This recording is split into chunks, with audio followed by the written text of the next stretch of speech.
Major funding for KPBS Evening Edition has been made possible in part by Bill Howe Family of Companies, providing San Diego with plumbing, heating, air, restoration, and flood services for over 40 years. Call 1-800-BILL-HOWE or visit BillHowe.com. And by the Conrad Trebas Foundation, Darlene Marco Shiley, and by the following.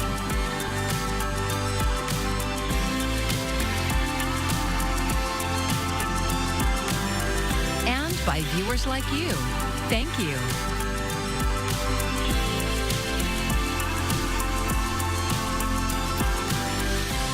Good evening and thank you for joining us. I'm Maya Trabulsi. The San Diego County District Attorney's Office has prosecuted hundreds of the lowest players in local theft schemes.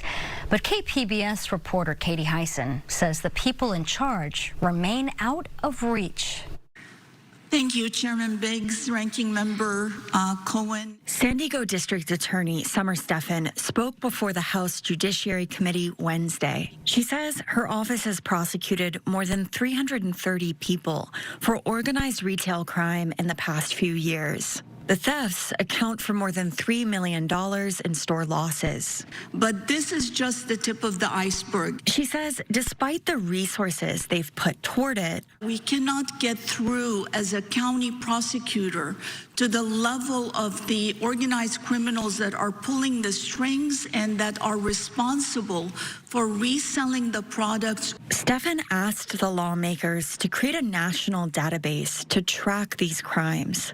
The scope and implications of organized retail crime is unclear. There's no standard definition or way of tracking it. Still, it's been used to justify recent tough-on-crime decisions, like the deployment of the National Guard to Memphis, a majority black city, and Proposition 36, enabling prosecutors to send many more San Diegans into already overcrowded jails.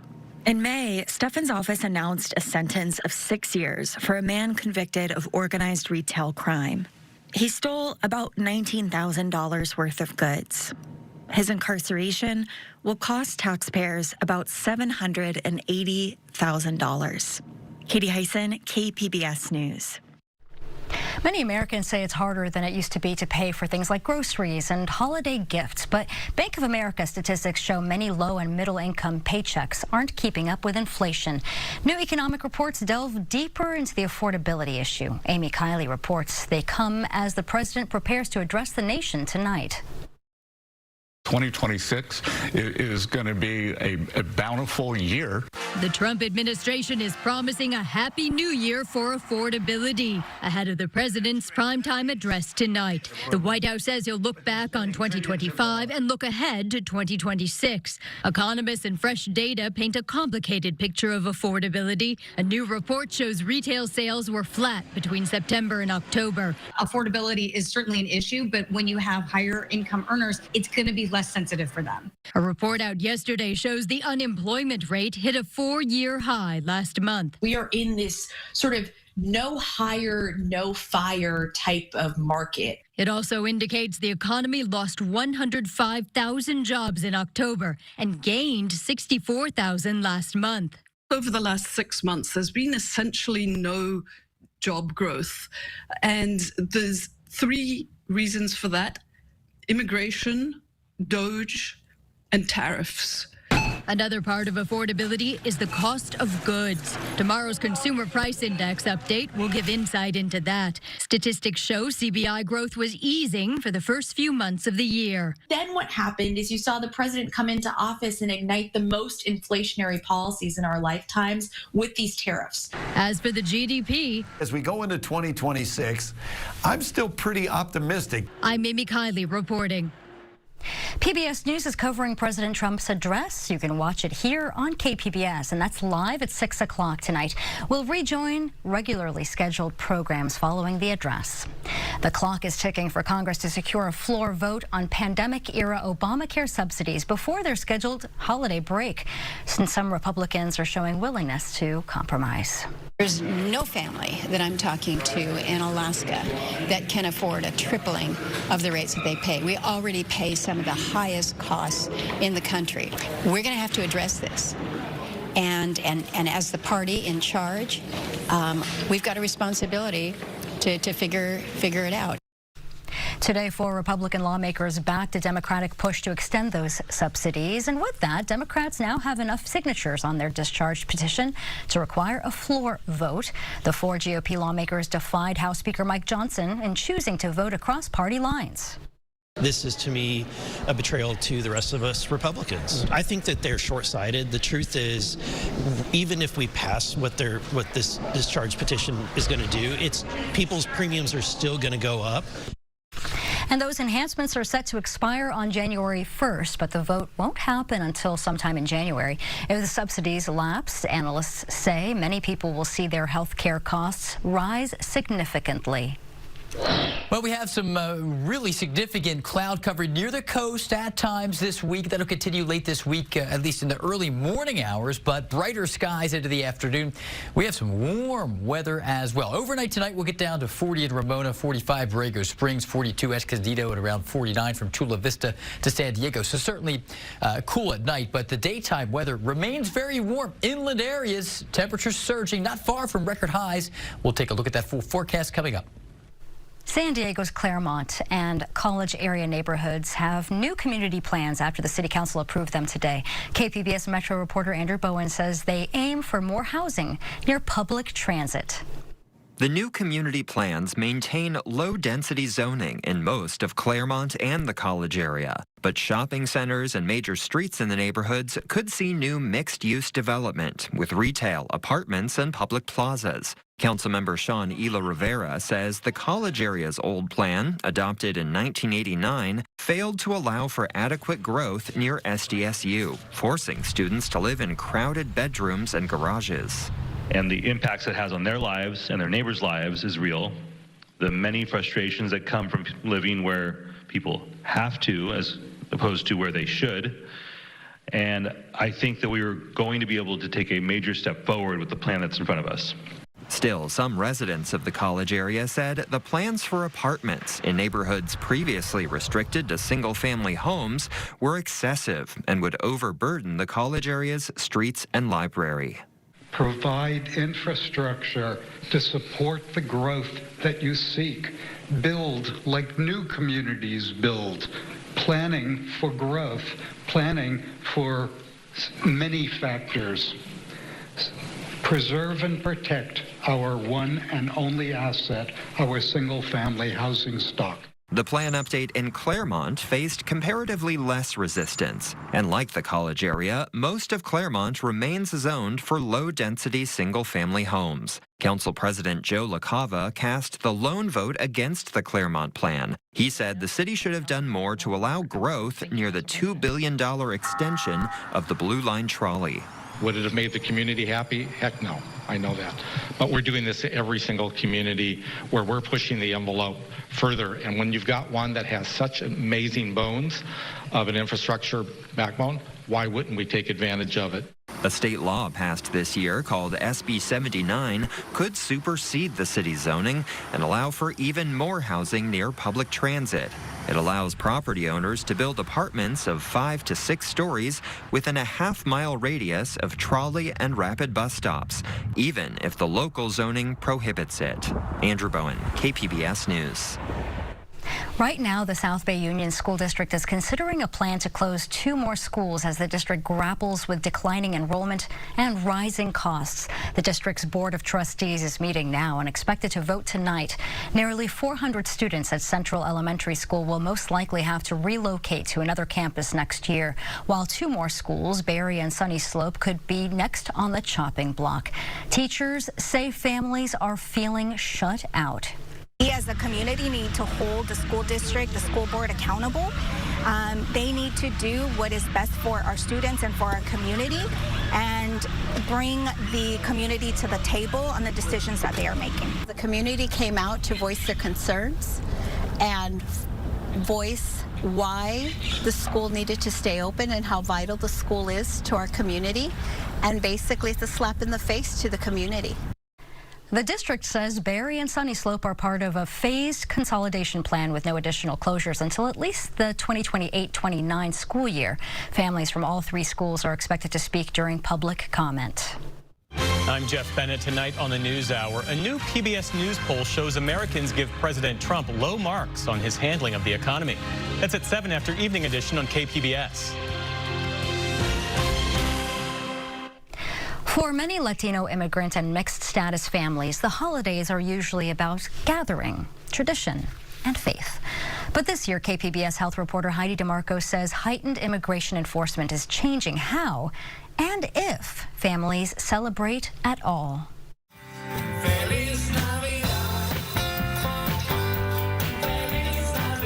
During the holidays, Latino communities are usually filled with music, dancing, and tradition. Christmas is a time for food, faith, and family. But this year, many immigrant families say the season feels different. Fear has replaced celebration. Gloria Sanchez is an undocumented immigrant from Sinaloa, Mexico. She's 49 years old and has lived in the U.S. for 25 years. KPBS is protecting her identity because of her fear of deportation. Bonita la Navidad, aunque triste por todo lo que está pasando, pero uno se da el ánimo. Yo me he topado inmigración. She's had close calls with immigration, and by the grace of God, she says, she's still here. She rarely leaves her house, and she's not alone. A recent KFF New York Times survey found that 63% of likely undocumented immigrants have avoided traveling this year, worried about drawing attention to their status. Ahorita salimos a la casa y no sabemos si vamos a regresar, o sea, realmente no sabemos. Her husband is a gardener and is also undocumented. She says the thought of losing him is devastating. Él ha sido el sostén de esta casa. Imagínate. He's the one who supports the household. If they deport him, she says, their family will fall apart. She says the isolation weighs on her. Sí me siento frustrada, estresada, a veces me da depresión. A veces yo no quiero ni salir, ni comer. She says her dogs are what bring her joy, easing her stress, and keeping her company during long days inside. Still, she tries. She says she finally found the motivation to decorate her home.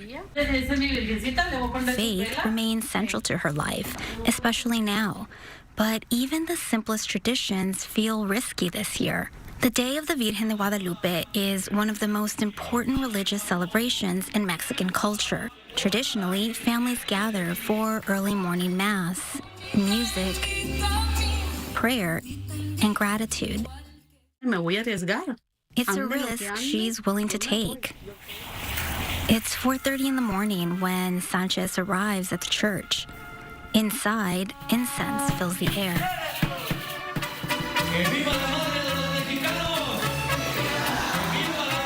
Mariachis sing and praise. Aztec dancers' feet drum against the floor. And prayers ripple through the pews. Sanchez raises her hands and prays. Dale gracias a mi Dios y a mi Virgen que me ha cuidado, me ha protegido. It's really important for the people to come here because they feel like it's a little bit of part of their tradition, their pueblito. Hung Win is a priest at Our Lady of Guadalupe Parish in Barrio Logan. He says Sanchez's fear is shared by many in his congregation. We don't know whom to trust. I mean, people are fearful that their neighbors might turn them into immigration. And so the people are carrying a lot of burdens, a lot of stress, a lot of anxiety. He says attendance is down. People are afraid to come. For sure, here in our parish, we've seen a decrease in mass attendance on Sundays. He estimates the parish has lost about 300 members due to immigration raids. But for those who do make it inside, he says faith offers relief. Forgot about immigration raids, forgot about all these things that they're struggling with, and people just being joyful. People are celebrating their faith, their expressions, and the people giving thanks to Our Lady of Guadalupe. Traditions beyond the church have also changed. Buenos días. In many Latino and Mexican immigrant families, tamales are made and shared during Christmas gatherings. Fernando Leon sells Oaxacan tamales in Barrio Logan. He says sales are down this year. People are afraid. Many are saving money in case something happens. Sanchez says she won't be cooking or celebrating the way she used to. De regalos, olvídate, que yo ando en las tiendas, no. Con que tengamos vida y salud, más que suficiente. Hope persists for Sanchez and many others. They're holding on to the life they built in a place they call home.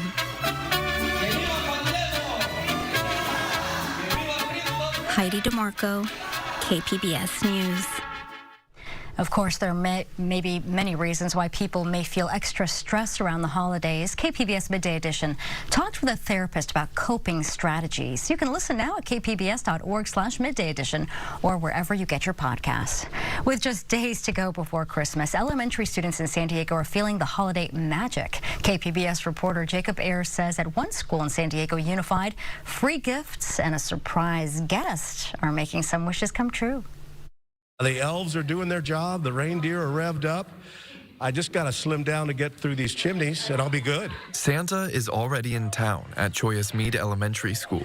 Today, Father Christmas was there to listen to the wish lists of many young students. Dolls, Hot Wheels. Yeah, there's a lot of suggestions from the kids. They seem excited, and supposedly they sent a list off to Santa, and they've been nice. Every student received a gift, selected by their teacher and wrapped by parent volunteers.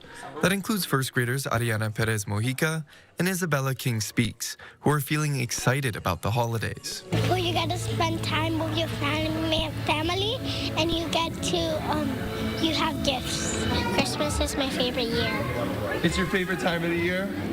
This is all part of the school's second annual winter holiday toy giveaway, where they partner with different community organizations to gather gifts for the students. Every kid in the school, over 600 kiddos, are receiving a gift wrapped. Christy Hunter Clark is the school's principal. She says they're a community school. That means they provide services and support to fit their neighborhood's needs. Nearly all of the school's student population lives below the poverty line. For our community, and being able to give back and give just a little means a lot for our kids. Caroline Grondin helped to organize many of the toy donations for the students over the past few months. Much of that work took place around the Scripps Ranch neighborhood. A lot of these children go through a lot that some adults would struggle with. And so this is just that once a year, that time where we can just help and make it magical because they're children. Back in the classroom, the holiday festivities continue for Ariana and Isabella, who have to wait to open the presents until they get home. As they soon head into their 2-week holiday break from school, the young girls are hoping for a purple bike and pink remote control car this Christmas. I would go on the Polar Express because I want to see Santa Claus. Jacob Ayer, KPBS News. Surveys indicate Americans don't feel great about the overall economy right now, but it won't stop them from hitting the road for the holidays. Multiple forecasts see record numbers of holiday travelers. Here's Karen Cafo with a look at which costs are up and down. More travelers, more airplane seats, higher airfares, and lower gas prices. It all adds up to another 2025 travel boom. Americans aren't letting economic uneasiness stop them from hitting the roads, the rails, and the airports for the holidays. The uncertain economy is certainly not stopping them from holiday travel. This is yet another record season. AAA forecasts 122.4 million U.S. travelers will take a trip at least 50 miles from home during the end-of-year holiday travel period. That's up 2.2% from 2024. About 90% of holiday travelers, AAA says, will go by car, with the national average for a gallon of gas sitting below $3 thanks to crude oil prices down 20% from this time last year. In the skies, industry trade group Airlines for America anticipates domestic airlines will carry 52.6 million passengers between December 19th and January 5th, up 1.5% over 2024. Expedia's Melanie Fish says passengers who want to travel with minimal crowds should avoid the highest volume days. The busiest day for air travel is shaping up to be that Saturday right before Christmas. And then the second busiest day is shaping up to be the 26th, the day right after Christmas. Airlines for America predicts U.S. Airlines will add 72,000 seats each day of the holiday stretch. Sarah Kopit, editor-in-chief for travel news site Skift, says airlines have prepared for the rush as best they can, even as the nation grapples with an ongoing air traffic controller shortage. The airports and the airlines, they are confident that this season they'll be able to handle anyone who wants to come out and fly. And for those who delayed booking their holiday flights, Expedia's Melanie Fish tells me that there still are some seats available, but expect to pay for them. She also said that some last-minute routes may require multiple legs or layovers, so make sure that saving money is worth that extra time. In Washington, I'm Karen Kafa.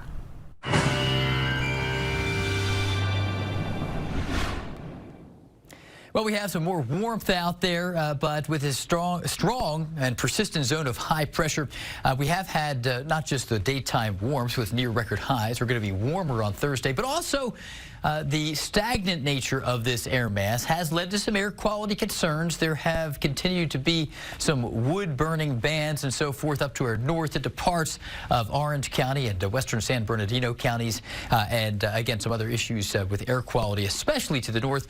By the way, there is a pattern change on the horizon. Christmas Day could bring us the return of some moisture, but also some travel trouble with some rain in the neighborhood. We're going to be dealing with lows around 49 tonight, mainly clear skies, then some high clouds, or some low clouds, I should say. Some low clouds will begin to push in from the coast late at night. But overall, warmth wins out. We have a persistent ridge of high pressure in the southwest.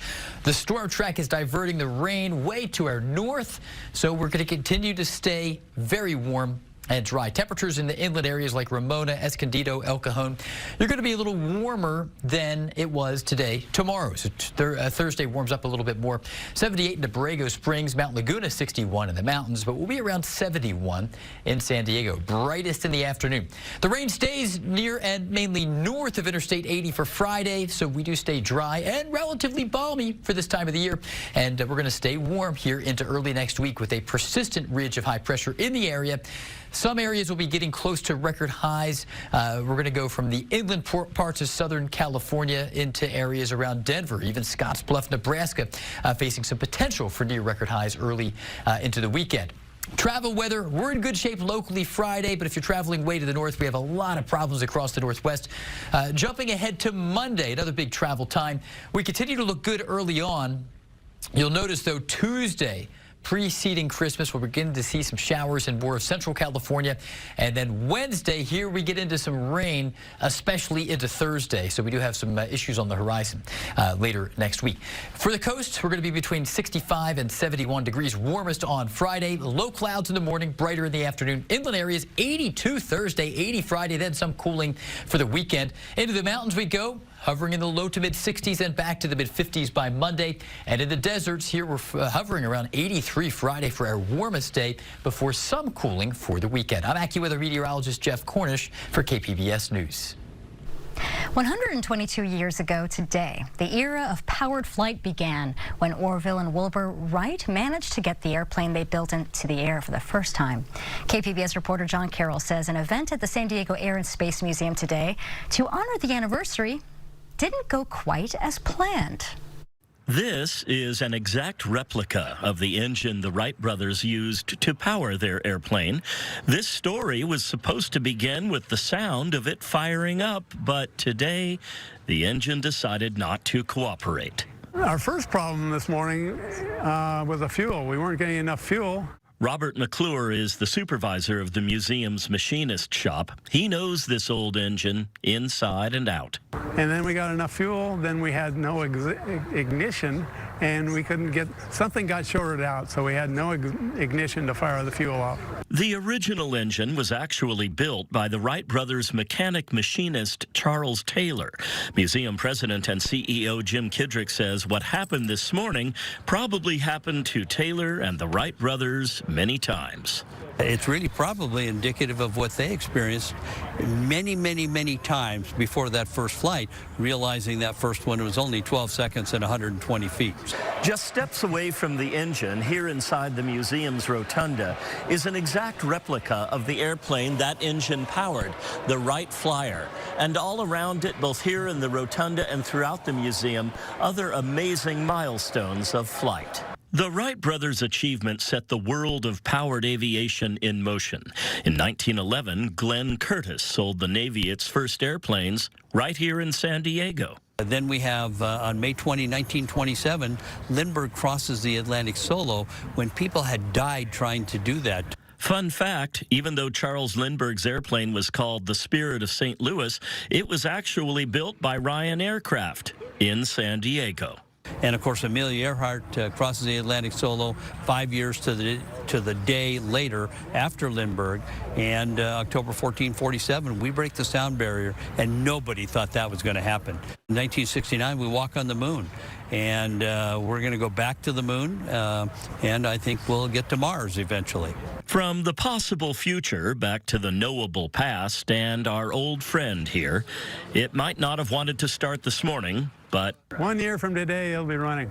Quiet this morning, but a piece of machinery that speaks to the ages. The little engine that launched humans into the skies above Earth and space beyond. John Carroll, KPBS News. Well, next year, John. Well, here's a look at what we're working on for tomorrow in the KPBS newsroom. Holiday songs can be sentimental or catchy, but some can be on the verge of annoying. NPR's Morning Edition is discussing the most popular yet cringy Christmas songs. And Beth Accomando joins KPBS Midday Edition to talk about new holiday movies to check out or to avoid. You can find tonight's stories on our website, kpbs.org. Thank you for joining us. I'm Maya Trabulsi. Have a great evening. Major funding for KPBS Evening Edition has been made possible in part by Bill Howe Family of Companies, providing San Diego with plumbing, heating, air, restoration, and flood services for over 40 years. Call 1-800-BILL-HOWE or visit BillHowe.com. And by the Conrad Prebys Foundation, Darlene Marcos Shiley, and by the following.